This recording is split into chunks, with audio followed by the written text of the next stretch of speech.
కల్లేకాయల పచ్చడండి. ఇది ఆరోగ్యానికి చాలా మంచిది. వాక్కాయ పచ్చడి అంటారు. ఈ కాయల్ని ఈ సీజన్‌లో ఎక్కువగా దొరుకుతుంటాయండి.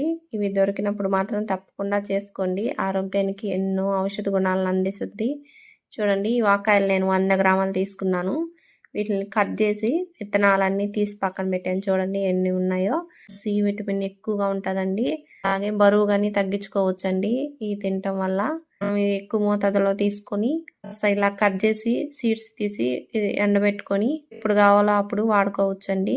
దానిలో మనం చింతపండు, మామిడికాయ, నిమ్మకాయ ఇటువంటి వాడుతుంటాం కదండి. తగ్గించి ఇవి వాడుకోవటం వల్ల మన లివర్ ను గానీ శుభ్రపరుస్తుందండి. రోగనిరోధక శక్తిని పెంచుతుంది. ఈ విధంగా విత్తనాలన్నీ తీసేసుకోవాలి. అన్నిట్లలో తీసేసానండి విత్తనాలు. చూడండి కాయలన్నిట్లలో ఎన్ని విత్తనాలు. 1 టేబుల్ స్పూన్ ఆయిల్ వేసుకోండి. 1/2 టీ గ్లాస్ అండి శనగపప్పు. మంట మీద పప్పు లోపల కల్లా వేగి చిట్లద్దు కదండి. అప్పుడు వరకు బాగా వేపుకోండి. ఈ పప్పు బాగా వేగింది. ఇప్పుడు ఇక గిన్నెలోకి తీసే ముందుగా తుంచి పెట్టుకున్న 10 పచ్చిమిరపకాయలు ఉన్నాయి కదా, ఇవన్నీ వేసుకొని కాసేపు బాగా వేగే విధంగా వేపుకోండి.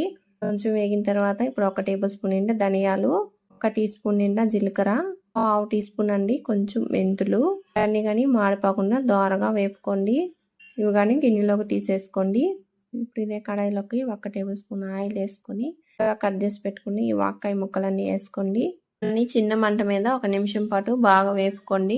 వేపుకొని పైన ప్లేట్ పెట్టి కాస్త బాగా మగ్గేంతసేపు మగ్గించుకోండి. ఎక్కువసేపు ఉండిస్తే మాడిపోతాయండి. చూసుకుంటా ఉండాలి. చూడండి బాగా మగ్గాయి. ఇలా చెక్ చేసుకుంటే చూడండి బాగా మెత్తగా అయిపోయాయి. స్టవ్ ఆఫ్ చేసి కాసేపు చల్లారనివ్వండి. చిన్న మిక్సీ జార్ తీసుకొని ఈ వాక్కాయ ముక్కలన్నీ వేసుకోండి. అలాగే ముందుగా మనం వేపు పెట్టుకున్నవన్నీ కానీ పల్లీలు, పచ్చిమిరపకాయలు ఇవన్నీ వేసేసుకోండి. రుచికి తగినంత వేసుకోవాలి. 5 వెల్లుల్లి అండి పొట్టుతోటి వేసేస్తున్నాను. మూత పెట్టి చక్కగా మిక్సీ పట్టుకోండి. మరి మెత్తగా కాకుండా అవసరమైతే కొంచెం వాటర్ కానీ వేసుకోండి. ఈ విధంగా పట్టుకొని పోపు పెట్టుకుందాము. ఒక గిన్నెలోకి తీసి పెట్టుకోండి. 1 టేబుల్ స్పూన్ ఆయిల్ వేస్తున్నాను. ఆయిల్ కాస్త వేడయ్యాక కొంచెం ఆవాలు, కొంచెం జీలకర్ర, కాస్త మినపప్పు, కొంచెం శనగపప్పు, కొంచెం కరివేపాకు త్వరగా వేపుకోండి. కొంచెం పోపు బాగా వేగాక ఆఫ్ చేసేయండి. పోపును తీసుకుపోయి పచ్చట్లో వేసుకోవటమేనండి. ఒకసారి ఇదంతా బాగా కలిసే విధంగా బాగా కలుపుకోండి. కలేకాయలు పచ్చడి రెడీ అయిపోయింది. అలా ఈజీగా చేసుకోవచ్చు. రకాల వ్యాధుల్ని తగ్గించుకోవచ్చండి.